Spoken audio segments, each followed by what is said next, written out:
Assalomu alaykum. Anglayotganinglar Şinjan Xalq Nashriyati tarafidan nashr qilingan tarixiy roman Chala tekkan o'q. Avtori Abdulla Talib. 2-qism. 25-bob. 1. İçiliginiga texi 1-2 kunlab bo'lgan havo bugun yana tutilishga boshladi. Peshindan keyin osmonni chang to'zon aralash sog'ush tuman qoplab oldi. Quyosh go'yo qara paranja tartib olgan juvondek bulutlar orasiga yo'shirindi. Iqlim o'zgarishidan paydo bo'lgan quyuntas xuddi perixondek cho'gilab shahar ko'chlarini alla qo'ymay aralab eski tuski tashlandiq narsalarni osmonga uchratdi. Shahardagi harbiy holat jiddiy tus elib, ko'chalarda odam shalon yuratdi. Ularning chiroylari sulg'un, vahimalik ko'rinatdi. Bir-biri bilan mundaqla salomlashib, gap so'zsiz o'tishib ketishatdi. Arami xudo gaplashishdan yiqishatdi. So'rinchiray qurolliq patronlar ko'cha-ko'chalarda temiz qilib yuratdi. Ular chiroy ichib so'zlashayotgan biray yarim kishilarni ko'rib qolg'idek bo'lsa, shu yerga jindek paydo bo'ladi. Xalta ko'chalardagi mahallalarda paydo bo'lgan yava so'z cho'chaklar yamrab ketgan edi. Uningga ba'zi amaliyotga uyg'un mish-mish paranglar qo'shilib, kishilarning ruhiy dunyosidagi ansizlik og'ir baratdi. Qochgan Kenji bilan Zulyarni tutib kelib, 4-turmaga qamabdi. Pat yaqinda otdi ekan. Ular 4-oyda qo'zg'alon ko'tarmoqchi ekan edi. Zamanqul o'lmay qilib ish buzilibdi. Darulfunundan Anvar boshliq kishilar qochib ketibdi. Aerodromning benzin iskilatiga o't ketib, 10 aeroplan ko'yib ketibdi. Bu ishni mo Kenjining tarafdorlari qilgan ekan. Tunugun tunda harbiy maktab va darul muallimidan nurg'un yoshlar qo'lga olinibdi. Dar haqiqat, shamol chiqmasa daraxt medirlamaydi degandek, Zamanqul anzisidan keyin Go'an Guanlichuning 2 qora rangli pikap mashinasi kecha kunduz odam terishtirib yuratdi. Uning nomini yoki ovozini anglaganda odamlar Azroil keldi deb andishlik pichirlashatdi-da, jinini apqachatdi. Biroq Zamanqulning tizimligiga elinib qolgan hech bir jon Azroilning changilidan qutulolmaydi. Birar oy ichida Urumchi shahridagi turma zindonlar mahbuslar bilan to'lib ketdi. Zamanqul anzisiga chetishliklar asosan 4-turma va 2-turmaga qamalgan edi. So'roq qilish, azoblashlar to'laroq 4-turmada ilib beriladi. Tarixda izsiz yo'qolib pushti panohi mangu dag'da qolgan kurmin qahramonlarining taqdiri mana mushu yerda hal qilinadi. Yang Zingshing zamonasida bu 4-turmaning o'rni kichikroq hapsxona bo'lib, uning sharq fasili Yumu Xangza ko'chasi bilan oratam keladi. Yumu Xangza ko'chasida Ying Shurun va oshkora fohishxonalar, Changxu qimarxonalar, apyunkash va nashkashlarning maydon mayxonalari ham ba'zi boyvachchilarning qora milazlik tomoshaxonalari 100 nechaga yetadi. Shingshay davrida bu paskana joylarning bir qismini qo'shilish bilan 4-turma kengaytirildi. Egizligi 4 metr, qalilligi 1,5 g'ulach keladigan hayvatlik 4 chasa sepil bilan qo'rshalgan, uning ustidagi 6 joyga qarovul potaylari silingan bu turmani ko'rgan kishining yuragi jig'ildaydi. Turmaning to'mir bilan qoplangan qo'sh qanotliq yo'g'on darvozasining eni va egizligi 3-4 g'ulach bo'lib, 3 yeridan to'mir baldoq o'tkazilgan edi. Uningga otning kallisidek yo'g'on 3 qulub silinadi.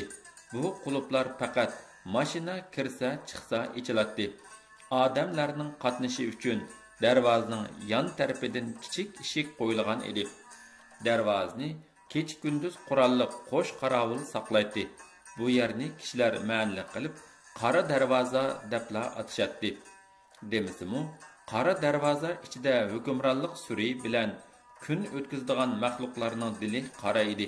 Zindonning ichi bo'lsa odamlarning terisini ta'tir so'ydigan qop-qora vaylun do'zaxning naq o'zi.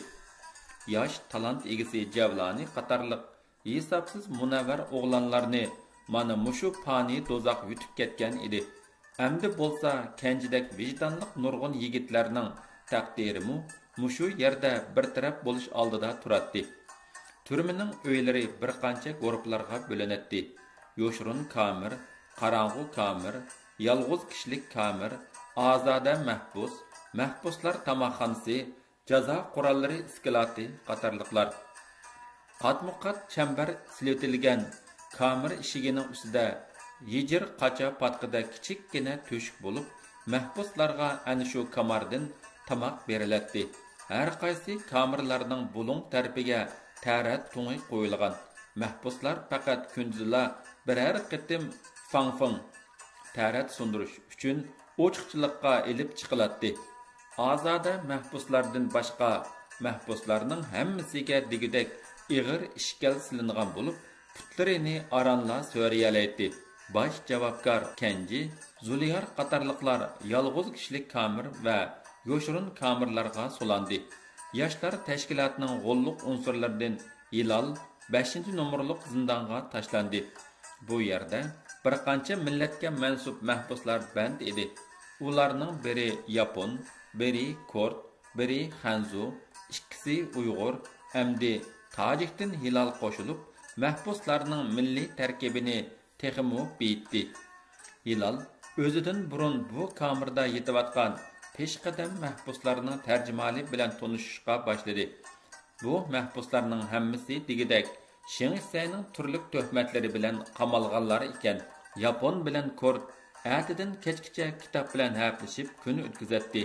Hiliqi Hanzuning apyon xuruji tutib, ko'zlari o'ltirishgan, kuchaylari tartishgan holda darmondan ketib, ikki qo'lida qo'zg'ini mujib bir bulongda tugilib yotadi. Yeshi 60larning qarisini olgan taranchi bo'lsa, mungdashqoq, gap xumor kishi edi. U ig'ir ishkal silingan putini banchangdan sangiltib o'ltirib, hikoyasini davomlashtiradi. Ahvol shundoq uka, deydi u. Qo'yuq changa qishining tagtidagi xiralashgan chiqir ko'zlarini Hilaldan uzmay turib, "Seziliqi Sulaymon yig'ilgan bilan ilohun yig'ilmay o'tdi" degan talqin naqsini anglagan bo'lg'aydingiz. Zerikishlik va azobliq zindon taranchining tugumas hikoyasi va qiziqarliq chaqchaqlari bilan pat-patla jonlanib turadi. Uning hozirgi hikoyasi ana shu yuqoridagi savol bilan boshlandi. Nodonligimizni demamsiz? Buni xuddi maymunni qafasga solgandek yog'och qafasga band qilib ilib kelishgan. Ko'tak harva ustiga bekitilgan yog'och qafas ichida putimizda ishkal, qo'limizda ko'yza, bo'ynimizda shol, uzun zanjir bilan bog'lanib turardik. Harva kashdan boshqa bizni birla yoyi yalab mang'atdi. Uning qo'lida qora miltig'i bor edi, lekin biz tozmu ahmaq, tozmu nodon band ekanmiz. Bo'lmaydigan bo'lsa, yoy bezgak bir peshvaga yaramaydi. Shunchaza osmini keng yerda mulla mushuk bo'lib kelib, bu zay zindonda alaykumullohga kunib, kirpi bo'lib yotganimizni qaramamsiz? Uning ustiga, dedi taranchi, arada muxurka chekib olgandan keyin, mening bu turmiga bu doramqisi bilan qo'shganda 5-qatim tushishim. Taranchi sarguzashtlarini, beshiga kelgan qismatlarini uzundan uzunga qiziqarli hikoya qiladi. Goh kuladi, goh g'azablanadi. Hikoya uzilgan chog'larda Hilalning diqqat nazari Yapon bilan Kordga tushadi. Yapon mahbusining ismi Zokoto bo'lib, ma'lumotliq bu kishi bir zamonlarda savdo tijorat yerisligida kelib qolgan ekan. U turmada Hanzuchini pishiq bilib olganligi uchunmi kona kitoblarni qo'ldan tushirmay o'qib o'tiradi.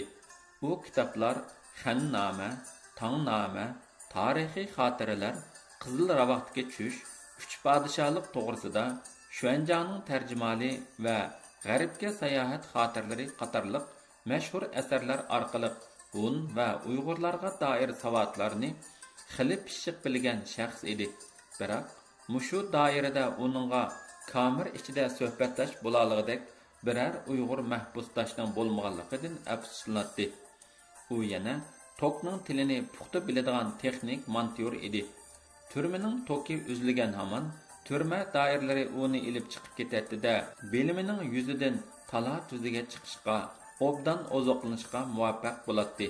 Hozir u kamirdagi Kord bilan ahdlashib, Paris tilini qizg'in o'rganayotdi. Kortning tarjimali Hilalni texmi qiziqtirdi. U Iranning Hamadan shahrida tug'ilib o'sgan va shu yerda ma'rifatlik bo'lgan mahir tabib va usta rassom edi. Uning to'liq ismi Gulyar Hamadani edi. Uning ajdodlaridan mashhur sayyohlar chiqqan ekan. Gulyar Hamadani bovalarining 10 qanog'icha bo'lgan nasab tazkirisini pishiq biladi ekan. Uning bir bovisi Sibir xonligining poytaxti Sibirda urushda o'lgan. Yana bir bovisi Qashqarda vafot bo'lgan ekan. Hamadani shu bovisining qabrisini ziyorat qilish uchun kelib, Shingsay tarafidan qamalgan. İjtihatliq Gulyar Hamadani kamerning ichini kutubxonaga aylantirib olgan edi. U mashhur Shahnamaning farscha nusxasini, Boston, Gulistonni, hatto Tavratni yo'shirin saqlab o'qib yuratdi. Keyinroq u Xanzuchni va Yaponchani o'rganishga qizg'in kirishgan edi. "Nech til bilasiz?" so'radi Hilal. "Ancha ko'p emas", dedi Hamadani. "Osiyodagi bir qancha millatlarning tilini oz to'la yamidayman." Kort kamerning timiga yo'linib o'ltirgan izidan sal oldiga siljib, hayajon bilan so'zlab ketdi. "Ko'p tillarni bilish inson uchun eng zo'rur. Ko'p til bilgan odam o'z yurtida turibmi, olam bilan tanisha oladi. Til boyligi olam boyligi demakdir. Odam farzandi til vositasi, aql muhofazati va qo'lining mahorati bilan har yerda aziz bo'la oladi. Mavi Yapon Tokning tilini bilar ekan, turmada obdan beqilyotidi. Men turmada mufattishning bolasining sunuq putini saqaytib qo'yib edim. Qo'sig'im to'q o'tyapman. Qo'saqdagi bilim bilan qo'ldagi hunarni hech kim musodir qilib olmaydi." Kort bir oz sukutdan keyin davom qildi. "Men mavi ikki qarindishimga ko'ynib, Ibn Sinoning Nadonlikning Dorisi nomli mashhur kitobidan ilmiy hikmat so'zlab beribmi baxtim. Bu ikki birodar og'izda ha deyishidi, lekin bir-birini ko'chilash va bir-biri bilan g'ijildishish zodila tugamaydi." Hamadani ondan bir parcha sızma rasmni yotgan kigizi ostidan oldida Hilalga ko'rsatib, "Ibn Sinoning Dorisi unum bermagandan keyin men mushu dori qog'ozni yozib chiqdim", dedi. Hilal rasmni nuqta bo'yicha ko'rishga boshladi. Rassom Hamadani bu ijodiyatni mashhur Rafaelloga taqlid qilib ishlab chiqqan edi. U Tangri tig'ini muqaddas ona simasida ajoyib go'zallashtirib chizgan. Onaning o'ng ko'ksidan oqqan oppoq sut janubdagi 6 cho'ng daryoni, so'l ko'ksidan oqqan sut shimoldagi 6 daryoni hosil qiladi. Taranchi bilan hiliqi tarim do'lani amalda shu bir iqinni, bir ona sutini emib cho'ng bo'lgan edi. Hilal mahir rassom Hamadaniga barakallah o'qidi. Ondan taranchi bilan avninga rasmning mohiyatini tushuntirdi. Go'zal rasm ularda azroq bo'lsa-mu yangi sezgi paydo qila olgandimi? Ikkinchi, mahbuslar pit, burga, ochliq dastib ham har xil nola faryod, turlik taraq turuq ovozlar azobidan kechalari zinhor aram ololmay, barg'an siri holsilinib boradi. Iyonning o'ttirlarida turmalarni keng ko'lamda ratlash yurgizildi. Yoshlar tashkiloti a'zolari kamerlarga yakka-yakkadan solandi. Hilal avvalgi kamerda tanha qoldi. Gulyar Hamadani chiqib ketib, "O'likdan qabr qoladi, mahbusdan savri" degan mashhur so'z bor. "Savri taqatlik bo'ling, xayr xo'sh", dedi. Hilal bilan Hamadani ayrilishga qiyishmay ko'zlarini nam qilishdi. Dahshatlik so'roq boshlanib, jiddiy davom qilmoqda edi. Har xil jazo qurollari, kaltak, sim qamchilar jonni upartib boradi. Qo'shni kamer, qorong'u kamerdagi Zulyarning g'azab sadosi aniq anglanishga boshladi. "Qonxo'r jallodlar, meni chapsan o'ltirvat, itivat!" Qorong'u kamer shunchalik tor, qorong'u ediki, odam uningda hech qanday so'zila olmaydi. Uning ustiga Zulyarning butun a'zoyi titma-titma qilib tashlangan edi. U dahshatlik varqirab bir hazodan keyin jimib ketdi. Uning hozirgi jimib ketishimi qo'rqinchli edi. Hilal betaqat bo'ladi. U go'yo qafasning ichida har tarafga o'zini urib turadigan keklikdek birda o'ngdagi tomga, birda bo'lsa soldagi tomga yuguraydi. Kamir tomlarini chekatdi. Qulig'ini tomlarga yiqib olib tingshaydi. Bizning odamlardan kimlar qamalgandi? So'roq nimalar ustida bo'layotgandi? Dedi u o'zi bilan mo'ndishib. Bir kuni Fang fursati keldida sirtdan bir tal inchka to'mirni kamirga yoshirin ilib kirib oldi. U shimol tarafdagi qo'shni kamir bilan aratam bulunga o'rnatilgan qalaymash yinidan to'shik etishga kirishdi. Mushu to'shik orqali qo'shni kamirlar bilan aloqa o'rnatmoqchi bo'ldi. To'shik oxir ichildi. "Men Hilal, siz..." Hilal ikkinchi, uchinchi qatim telefon urdi. Bu usulni mahbuslar telefon deb atashadi. Javob telefon keldi. "Men Hamid." Ikkalan harbiy maktabda birga o'qigan saboqdoshlar edi. Hamid ilgirmi mushu turmaga bir qatim qamilib chiqqan. Bu qatimqi yer osti yoshlar tashkilotiga Hilal bilan birga qatnashgan edi. Zamanqul voqeasidan keyin u yoshirin holda qaytib, Kujay jilg'ilari orqali To'qsunga bordi. O'zi bilan birga qochgan Ahmad degan bir yigitni boshlab olib, To'qsunlik saboqdoshi Vahob Amirni topdi va uningdan arg'i buloqdan o'tkazishni o'tindi. Vahob ma'qul bo'lib ularni obdan kutdi. Bir haftacha piyoda yurib charchagan yigitlar uning uyida bir sotkadek uxladi.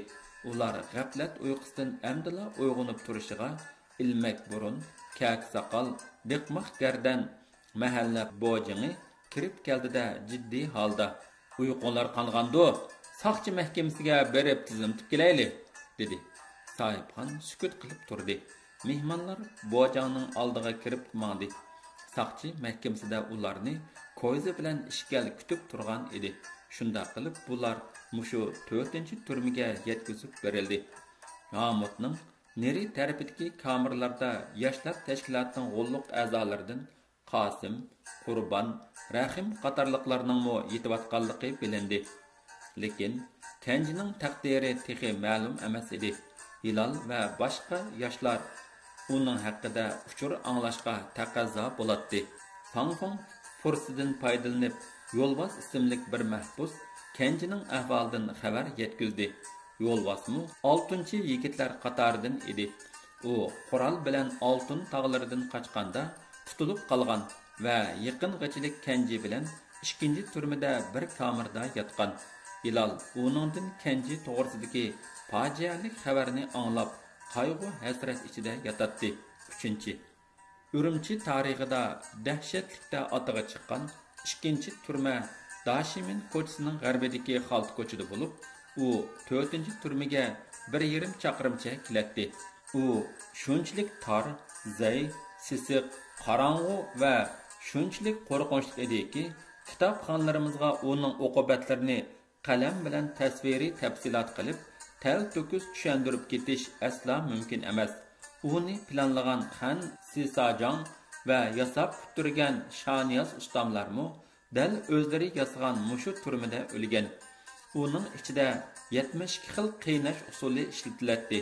Kenji ashularning hammasini degudak boshdan kechirmoqda edi. Qiyin qistoqlar uning irodasini texmu tavlab po'latga aylantirib boradi. Biz bu yerda inson qalbidan chiqqan vahshiy tergovchilarning rasmini sizib, pak sahifamizni bulg'ab o'ltirmaymiz. Lekin ularning vahshiyona qilmishlarining bir qism ko'rinishlarini qistirib ketamiz. Ko'ktatliqda Axo'shoni sanatdingmi? Zamanqulni men otdim. Nim bilan? Revolver bilan. Nim uchun? Minglagan kishilarning qanini ichkini uchun. General Jushavlianni atmoqchi bo'lgan rostmi? Rost. 1 aprelda qo'zg'olon ko'tarmoqchi bo'lgan planingni topshir. Aydurumga o't qo'yish planingni topshir. Qo'zg'olon ko'tarmoqchi bo'lganlarning tizimligini topshir. Kenji o'ziga taalluq masalani Mayli u qanchalik xavfli bo'lishidan qat'iy nazar yuraklik ustiga oldi. Lekin tashkilotning plani va ismligi to'g'risidagi so'roqqa boshdan oxir qattiq turdi. Uning eng oxirgi javobi: "Gapim shu, go'shimni qo'rib yesangmi so'zim shu, tinimni qiyma-chiyma qilsangmi deydiganim shu" deb ching turdi. Bir kuni yarim kechida 6 jallodlar ko'zlariga qora aynak taqib olib, qora kiyim bilan kirib, xos so'roqxonada Kenjiga vahshiyona tadbir yurgizdi. Javobgar yalang'ochlandi. Jallodlar mixi qilgan maxsus to'qmoq bilan Kenjini harg'icha urib, butun badanlarini qip-qizil qonga bo'yitishdi. Uning badani xuddi har ko'nikidek tishlagan edi. Ondan ular laza suyida hüllangan daki bilan Kenjining qon chacharab turayotgan o'tma to'shik tinini tangdi. Aksi dakini so'yganda bir qavat teri bilan so'yilib, javobgarning badani qip-qizil go'sh holatida qolatdi. Buni terisini ta'tir so'yish deb ataydi. Mushundaq 3 takrordan keyin Kenjining terisi tamam so'yilib bo'lgan edi. Oxirida uni hushsiz holatda yirik tuzga do'miltatdi. Mana mushu kunlarda Kenji bir pay o'qni bakmu sig'inatdi. As hushiga kelganda zamon qo'lni chaletib qo'yganiga ming pushaymon qilatdi. Do'stlik xoini Isroilni yodiga keltirib o'rtinatdi. O'z qo'lini tishlab uzatdi. Isroilning ko'p hollarda ko'ranglab o'zini g'ayur qilib ko'rsatib, amdi yo'shirin odam tutib bergan munofiqligiga, Rumka atrofidagi ajoyib ig'volarga qonga milangan g'azab mushtumlarini qadmoqda edi. Biroq yoshlikdagi savallik bilan hayot dunyosidagi sehrgarlik birlashib, hozir uni halokat girvikiga ittirdi. Ramazon oyining ma'lum bir kechasi tun nisbidan sal o'tgan chaq, terisi ta'tir so'yilib allaqachon hushsizlantirilgan bu yigit ikkinchi turmaning yer osti zindoniga so'rab berildi-da, tok jadosi bilan to'g'rab tashlandi. Bu qonliq qismatga qattiq g'azablangan qozoq shoiri Tanjarov turma tomlarini titirtib, tuvandagi qo'shiqini o'qidi. Qo'lga nagan olgansan, o'qni obdan salgansan. Ah, puch atmay nimishga yakpay etib qolgansan. Anglab turdim ilishtin, palvonlarcha chilishtin. Azimatsan yigitsan, tiz bitmasdan silishtin. Anang tuqqan ersini, iling batur dersini, yumshaq bo'lib bersangmu, bo'ri hamon yersini. İnsani qilibdan chiqqan rahimsiz azob oqibatlarga qarshi qahramonlarcha kurash qilgan ba'zi mahbuslar zindon tomlariga yana tuvandikidek yurak xitoblarini qon bilan yezib ketgan edi. Laxta qon ko'ksimda dog', har kun zulm ustimda tog', yoshliq zabun xazon bo'choq, gulxon qilib ko'ydirdi yog'. Bilmedim shu kamgacha kun chiqdimi, kun patdimi, yoki zindonda qarong'u ko'z nurim yo'qotdimi? Qancha yil bo'pti menga ushbu do'zaxda yotqili, bilmedim munkir nekir shundoq jazoni qatdimi? Shingshsayning davrida bosh egdirdi oltiga, kalla kesib zar yig'ib silib mangdi xaltiga. Bu jo'shin kilish bilan 6 bo'ldi 12, sap tallidi hijiyib qo'lidagi paltiga. 25-bob tugadi.